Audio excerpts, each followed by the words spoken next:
This video might look a little bit different because I am on location in Phoenix, Arizona. E-bike company Lectric invited me to come down to their media day and try out their latest 2 new bikes. I don't know anything about the bikes yet. I'm assuming one might be a little more city oriented and one might be a little more off-road oriented based on the maps they've given me. I don't even know which bike I'm gonna ride today. I'm gonna ride one of them today, another one tomorrow. So let's go find out more about these 2 bikes and take one for a spin in the nice warm 110-degree Phoenix weather.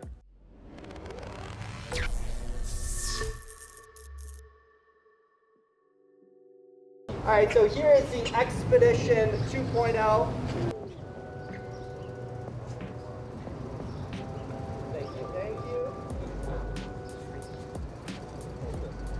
I sit and I watch reviews and I watch customer feedback. I peruse the comment sections and I look for communication. And then I go to Rob and Matt and say, I need these things. And we then work together to make those things a reality. Brand new bike's got 0 miles on it. So this is dual batteries, like 35 amp hours. We believe we have tackled that pedaling experience better than anybody else has. So the way that we did that is we introduced a new setting called P11. And what that allows the customer to do is toggle between a normal profile of riding with a torque sensor, and then they're able to amp it up by toggling it to a different setting that increases that power multiplier. So this thing comes standard with a 13 amp hour battery. That's the cheapest option, $13.99. You can get a long range setup, which gives you 2 13 amp hour batteries. Or if you want to go big, which is what I've got to ride today, I've got the long range Mega Dual. I think they're still deciding on the name of this. $19.99 dual 17.5 amp hour batteries. That should go a nice long ways. He can go throttle only 150 miles, no pedaling. You still react to e-bike videos? I haven't done one of those in a while, but the couple I've done did quite well. They did amazing. I just got to find like another good set of clips that I can use, you know? Like so there's more out now. It's probably been a while and long enough. There's probably I think you should do enough. it again. I don't think I was gonna stay on that with as long as this bike is. My short-term memory is not that good. So if I got your name, I don't remember it.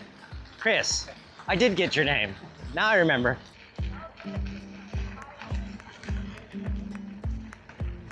You saying it doesn't feel like a torque sensor? Like I have the new Express 750. I think pulsates. Oh, gotcha. Yeah, It's it's much smoother. like, it's not as sensitive to your Riding it.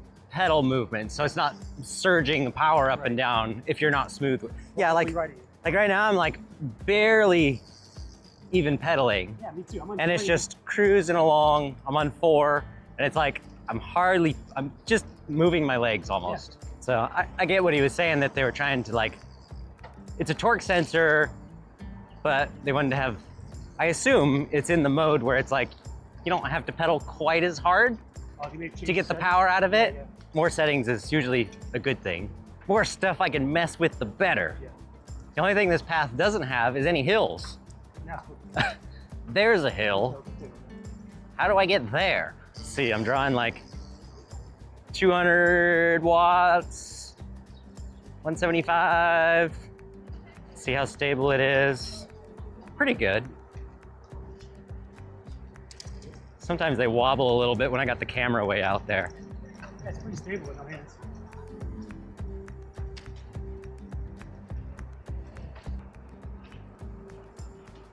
There's a nice big bump. Definitely wasn't made for that, but it handled it. Just had to hit the big rock and see what happened. Jump right there. That's not much of a hill, but it seemed like it went up that without hesitating at all, so that's a good sign.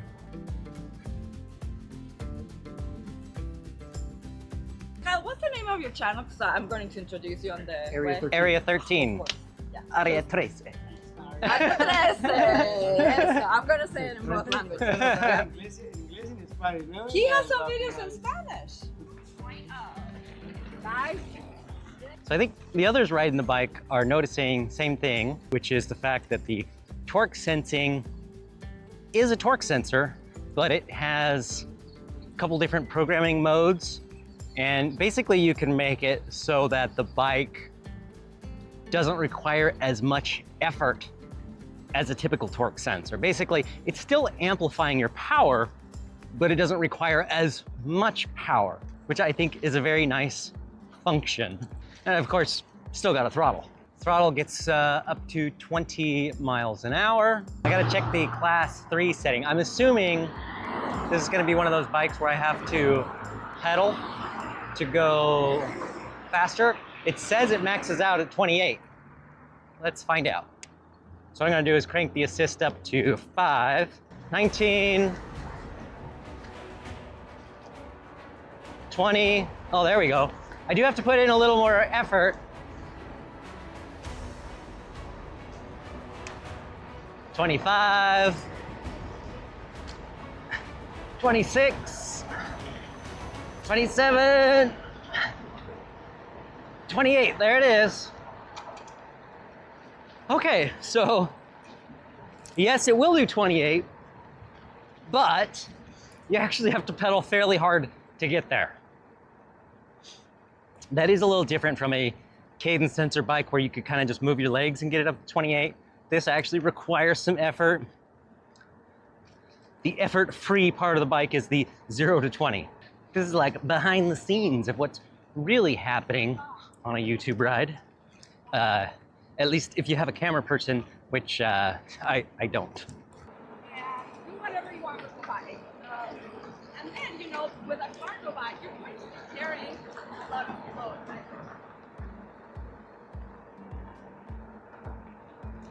Now, if you're thinking the wheel size is small, I will tell you that it rides really smooth. It rides very nicely. I like it. Keeps the center of gravity low, especially if you have this rear rack loaded down, which is incredibly long. You could put a ton of weight on this thing. So I think the tire choice was a good idea. I don't particularly like, from my experience, most cargo bikes that have like a big 26-inch wheel. They just feel really top heavy once you actually get them loaded up. And I don't think that's gonna be a problem on this one. I don't wanna say it's my favorite cargo bike, but I am liking it more and more as I ride it. Hey guys, and I wanted to introduce you to another celebrity, which I'm sure a lot of you already know. Hello. Area 13 with Kyle. Área 13, but he also has some videos in Spanish. Just a few, but some, yeah. Yeah, right? That's awesome. So, is this your first Lectric event? Yes, it is. I've seen some of her videos too, so you know, Hey. we gotta. Yeah, and I just had him subscribe to my channel. So I it's am an honor. subscribed, so Okay. if I'm subscribed, you should subscribe.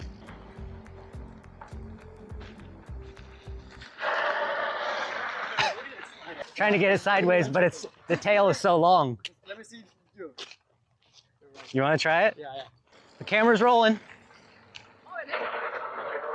Oh yeah, there we go. Yeah, I think the frame is really stiff too. It's not wobbly. Exactly. Yeah, you're trying to wobble it, and it's not. It's solid. No. Oh, so refreshing.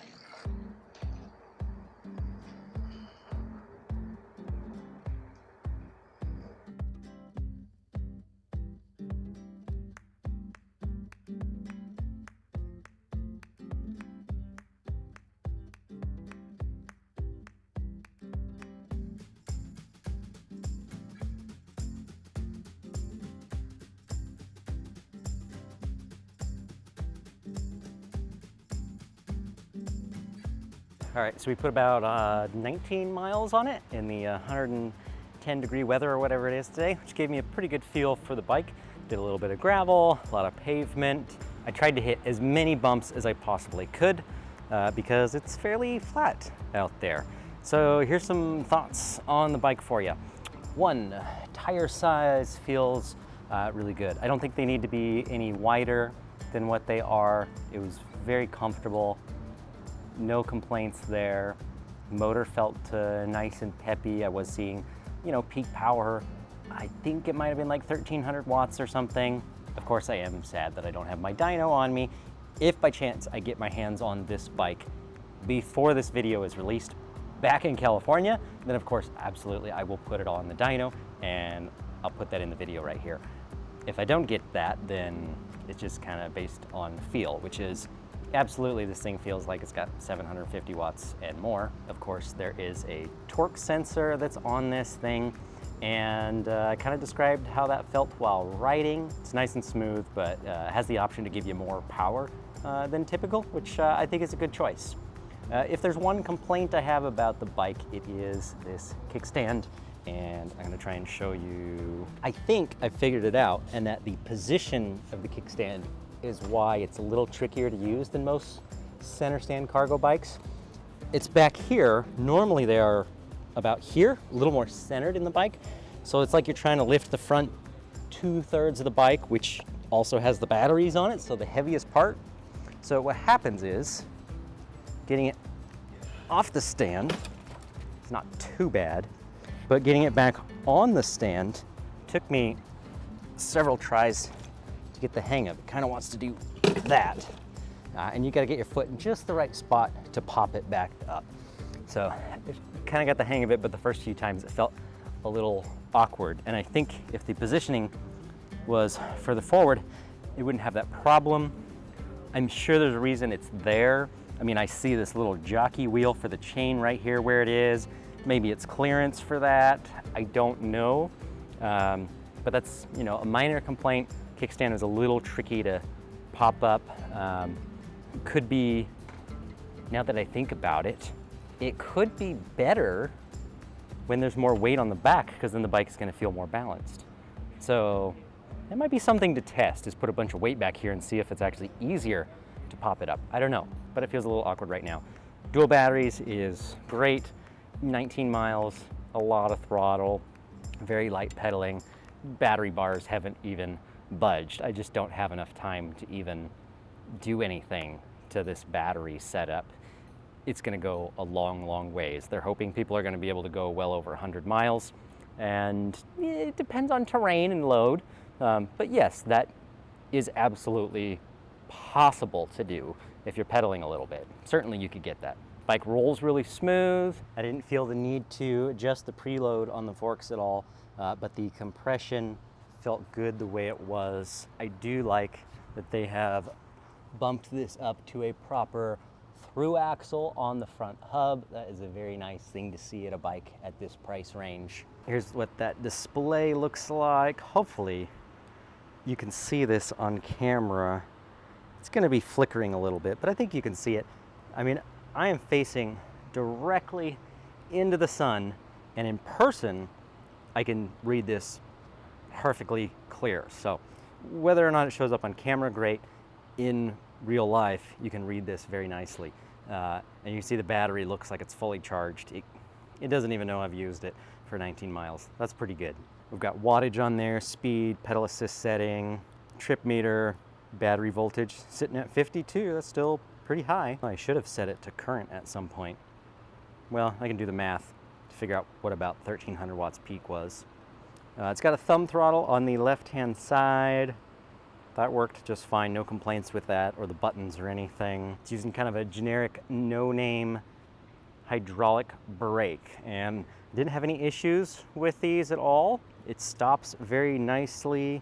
They are using what looks like, 180 millimeter rotors. I thought maybe they were a little smaller when I was looking at it from a distance, but maybe the other bike that I'll be riding tomorrow has a bigger rotor, and that's why they look small. Nice big LED headlight up front. It's got mounting points for a front rack. One of the things they've done as well is added these mounting points here. So you can put a water bottle here, water bottle there, or they have a custom bag that fits in right here that looks really sleek. They also put mounts underneath, so you could put a bottle or a lock down on the bottom, trying to make it so you can mount as many things as you can to the bike. Of course, there's a tail light, and it does have turn signals, and probably my favorite thing about those is that it has an indicator on the display, so you're gonna know if you left them on. Most bikes don't have signals, or if they're adding them, they're usually not connected to the display. These ones are, so that's a nice little touch there. Adjustable stem if you want to make that a little more comfortable. Also folds down out of the way. I don't know that you need that on a cargo bike, but it can. And this thing does feel long while you are on the bike. Not in a bad way, but I mean, it is definitely a long bike. You really could fit a lot of stuff on there. There's that 8-speed. Nice to be bumping up the gears a little bit. I like that it comes with decent metal pedals with some grip on it as opposed to some cheap plastic thing. There is a rear fender that goes on here, and also it's kind of like a one-piece fender and guard that covers all of this up for safety if you've got passengers riding on the back. Of course, fenders on the front. And it's plastic. I didn't hear any rattling from this front fender. I didn't have a rear one installed, so I can't speak to that. But the front one didn't make any noise, so that's good. So I gotta say, it's a pretty good little cargo bike. And I say little only because it's short in height. It's not little in load carrying capacity. You definitely could load this thing up. I think this is gonna be a pretty good seller for them, especially with the big dual battery option. I like the fact that you could just spend a little bit more, get 2 batteries. The price is still pretty reasonable, especially for a cargo bike, and you could basically ride around all day or ride around a good chunk of the day with a heavy load on it. I mean, you know me, I'd always go for the bigger battery unless you're worried about weight.